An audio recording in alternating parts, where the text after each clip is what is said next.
여러분이 지금 반드시 하셔야 될 게 있습니다. 구독, 좋아요, 도전 골든벨까지 해주실 거죠? 여러분, 필기법 중에 전 세계적으로 굉장히 유명한 방식이 하나 있습니다. 바로 그게 뭐냐면 코넬식 노트 필기 방법이에요. 아마 한 번쯤은 들어보신 적 있을지도 몰라요. 이게 왜 이름이 코넬식 노트 필기 방법이냐면, 여러분이 잘 알고 있는 그 미국의 아이비리그 대학 중에 코넬 대학교라고 있습니다. 이 대학의 월터 퍼크 교육학과 교수님이셨는데요. 이분이 이 노트 필기 방법을 고안해서 제자들을 가르치고 이걸 퍼뜨렸던 겁니다. 거의 뭐 이쯤 되면은 코넬 대학교의 강성태라고 볼 수 있겠네요. 물론 제가 뭐 그렇게 훌륭한 분과 비교조차 될 수는 없지만, 여튼 학생들의 효율적인 공부를 도와주기 위해서 이런 방법을 정말 고민을 하셔서 널리 알리셨던 거죠. 이게 나중에는 많은 학생들이 사용하게 됐고, 그 대학 이름을 따서 코넬식 노트 필기 방법이라고 이름이 붙게 된 거예요. 요게 나름대로는 검증도 됐고 효과도 좋습니다. 그런데 이게 필기하는 그 방식보다 사실 그걸 활용하는 공부법이 더 중요하거든요. 이름하여 OR 방식입니다. 5가지 단계고요. 각각이 알파벳 R로 시작하기 때문에 그렇게 이름이 붙은 거예요. 그래도 코넬식 방법이라는 건 많이 알려져 있는데 OR 방식은 거의 모르고 있습니다. 그러니까 제대로 이 코넬식 노트 필기 방법을 활용하는 분이 거의 없다는 소리죠. 그래서 제가 오늘 그걸 여러분들에게 느낌이 빠르게 설명을 좀 드려보겠습니다. 자, 원래 코넬식 노트는 이렇게 세 부분으로 나눠져 있어요. 첫 번째 5칸이 있고요. 노트 정리칸, 그리고 요약칸. 이게 여러분들 노트의 한 페이지입니다. 구획이 이렇게 미리 나눠져 있는 거예요. 이게 실제로 여러분들이 어떤 식으로 활용하는지를 더 구체적으로 알려드리고 싶어서 직접 미국 대학에서 학생들에게 안내하는 그 가이드를 좀 보여드리려고 가져왔습니다. 구해온 걸 띄워놓고 좀 설명을 드려볼게요. 자, 첫 번째 R은 뭐냐면 record, 즉 기록한다는 뜻입니다. 기록을 어디다가 하겠어요? 바로 이 노트 정리 칸에다가 하는 거죠. 근데 여기 대단하네요. 학생들 이거 공부할 때 아주 구체적으로 6인치 길이까지 지금 정해놨습니다. 여튼 여기다가는 뭘 적냐면요, 자, 이 내용 글씨가 좀 작지만 여러분 제가 한국어로 이해되기 쉽게 설명해 드릴 테니까 너무 걱정 마세요. 여튼 이 부분이 여러분 가장 주된 그 강의 내용을 적는 곳이고요. 근데 그걸 간결하게 적는 거예요. 수업 시간에 모든 내용을 다 적는 게 아니고요. 강의 내용의 요점과 핵심을 적는 겁니다. 그리고 그걸 적으면서 어떤 기호 같은 거를 활용하면 더 간략하게 적을 수가 있겠죠. 중요하다고 여기 중요합니다 이렇게 쓰는 게 아니라, 예를 들어 별표로 표시를 한다거나 여러분들 만의 기호를 정해 놓을 수가 있겠죠. 그리고 어떤 축약으로 여러분들 필기를 해 놓을 수도 있고요. 보기 쉽게 이렇게 리스트로 적는다거나, 그 포인트마다 공간으로 나눠서 띄어쓰기든 줄바꿈이든 여튼 요점 정리하듯이 이 공간에다가 정리를 하는 겁니다. 언제 하냐? 그 수업 시간 중에 하는 거예요. 자, 그런데 이렇게 필기하는데 또 중요한 게 있습니다. 이 코넬식 노트 필기법에서 이렇게 여러분들이 요점을 잘 적을 수 있으려면 내용이 너무 생소하면 뭐가 중요한지 뭐가 요점인지를 사실 잘 파악하기 어려워요. 그래서 가급적이면 어느 정도 예습을 추천합니다. 하다못해 교과서의 내용, 이 교재의 내용을 수업 전에 한 번이라도 읽어보면 여러분들이 이 필기를 훨씬 효율적으로 잘 할 수가 있겠죠. 자, 그 다음 R이 뭐냐면 reduce, 줄이는 겁니다. 줄인다는 건 뭐냐면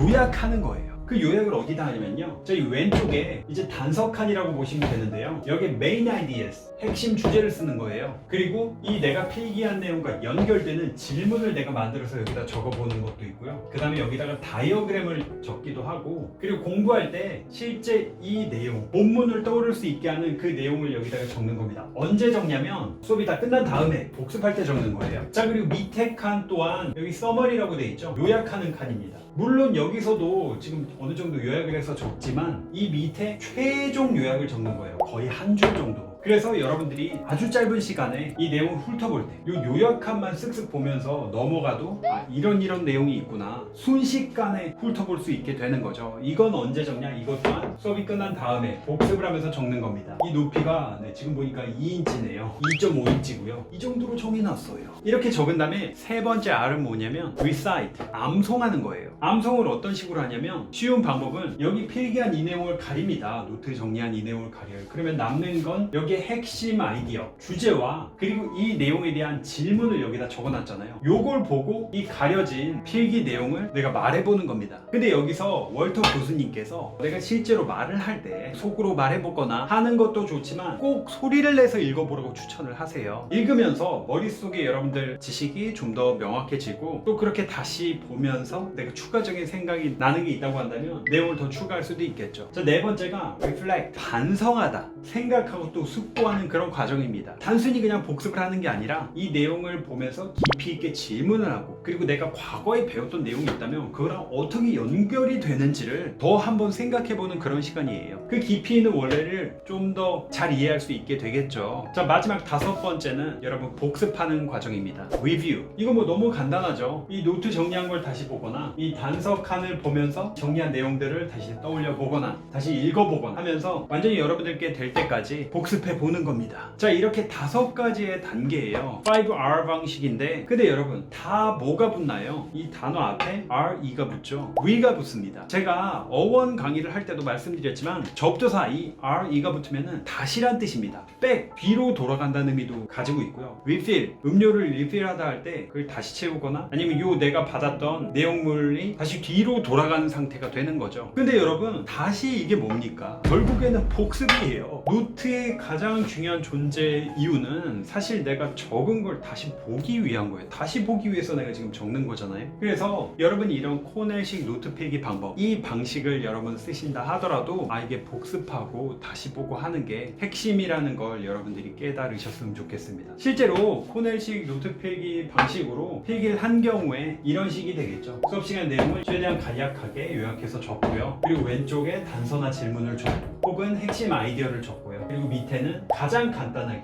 요약한 내용을 적는 겁니다. 어떤 방식으로? 5R 방식. 요겁니다. 기록하고 요약 질문하고 암송하고 생각하고 복습하는 그 과정을 거치는 거예요. 자, 이 방법을 여러분들이 한 번씩 써보시면 좋을 텐데요. 근데 이걸 약간 버거워하는 학생도 있더라고요. 제가 실제로 많은 학생들을 멘토링하면서 적용을 해봤는데 일단 문제가 뭐냐면 저렇게 세 부분으로 구획이 나눠진 그런 포맷의 노트를 사실 구하기가 쉽지 않죠. 아니면 여러분들이 선을 뭐 그을 수도 있긴 하지만 그리고 하단에 요약칸을 적긴 하는데 적다 보면 어쩔 땐 이게 너무 휑하고 어쩔 땐 그 공간이 좀 부족할 때도 있어요. 그리고 그 한 페이지에 내용이 딱 끝맺어지는 게 아니라 다음 페이지로 연결이 된다고 하면 다음 페이지 내용까지 여기다가 요약해서 적어야 되는 그런 일이 발생하기도 하고요. 그리고 앞서 보신 것처럼 이미 수업을 들으면서 요약한 내용을 적었어요. 그러다 보니까 지금 요약을 너무 여러 번 하게 되는 거죠. 요약을 사실 하는 것 자체는 되게 좋은 공부 방법이긴 한데요. 근데 이렇게 요약하고 또 요약하고 요약하는 그러다 보니까 결국 시험 기간에 요 밑에 가장 요약된 것만 보는 학생들이 있더라고요. 근데 여러분 아시겠지만 우리나라 시험은 약간 좀 치사하죠. 왜냐면 이렇게 자잘한 데서도 막 나옵니다. 그래서 너무 요약한 것만 보다가는 고득점이 살짝 어려울 수도 있다는 거. 그래서 제가 이걸 더 단순화시킬 필요가 있겠다 싶어서 왼쪽에 3-4cm 이렇게 줄 그어진 그런 노트는 정말 흔하잖아요. 그 노트를 활용하면서 테스트하는 방식으로 필기하고 복습을 할 수 있게끔 하는 변형된 필기법을 알려드려 왔는데요. 여러분들이 왜 강성태 필기법이라고 알려져 있는 그 방법이죠. 저도 그 방식을 조금 더 추천드리곤 하는데요. 근데 뭐 나는 이렇게 요약하고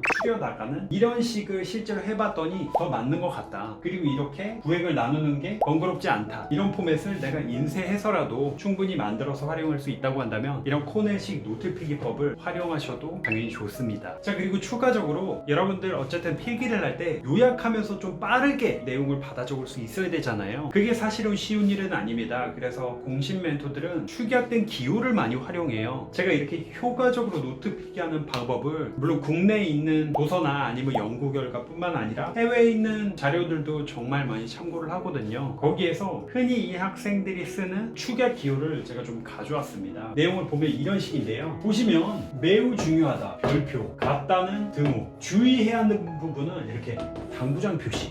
옛날에 당구장 표시라고 많이 이렇게 선생님들이 표현하셨거든요. 아니다 X, 의무사항 물음표, 그러므로, 그리고 증가 감소 이렇게 화살표로 간단하게 표현하고요. 크다 작다. 왜냐하면 이게 수학 기호죠. 이 수학에서 그러므로를 뒤집어 까면은 뒤집어 버리면 왜냐하면이 되거든요. 그리고 이 골뱅이 표시는 at이라는 표현이기 때문에 어디에 그리고 반복한다는 거 비슷할 때 이렇게 적고요. 포함한다. 그런 관계를 적을 때는 수학의 그 집합에 해당하는 그 기호죠. 있죠. 의미 있는은 이렇게 적는데요. 아마 영어에서 significant 그거의 어떤 약자일 겁니다. 예시는 당연히 여러분들 잘 알고 있는 example 그게 되겠고요. 자, 이 약자들은 다들 영어의 의미를 간단하게 축약해서 표현한 거기 때문에 여러분들이 요거 그대로 쓰셔도 되겠고 아니면은 한글로 바꿔서 여러분들만의 기호를 정하셔도 되고요. 그렇게 활용하시면 되겠습니다. 보시면 BK 이런 것도 백그라운드가 되겠고요. 중요한 거 IMP 이게 뭐냐면 important겠죠. 뭐뭐와는 W하고 슬래시인데 with 뭐뭐 없다는 거는 without 자, 이런 내용들이기 때문에 여러분이 참고하셔서 이 내용은 제가 자료 게시판에다가 올릴 테니까 좀 더 확실하게 참고하고 싶으시다고 하시면 거기서 자료를 다운받으시면 되겠습니다. 자, 어쨌든 여러분 제가 아이비리그에서 사용하는 이 노트 필기법까지 알려드렸잖아요. 아, 여러분 어떡하죠? 저는 너무 기대가 됩니다. 여러분들이 아마 아이비리그보다 더 훌륭한 성과를 낼 거라는 어떤 그런 믿음. 여러분 저는 여러분들 진짜 멋진 결과가 있을 거라고 확신하고 있습니다. 여러분 알고 계시잖아요. 항상 그래 왔지만 앞으로도 그럴 거지만 전 언제나 여러분들을 믿습니다.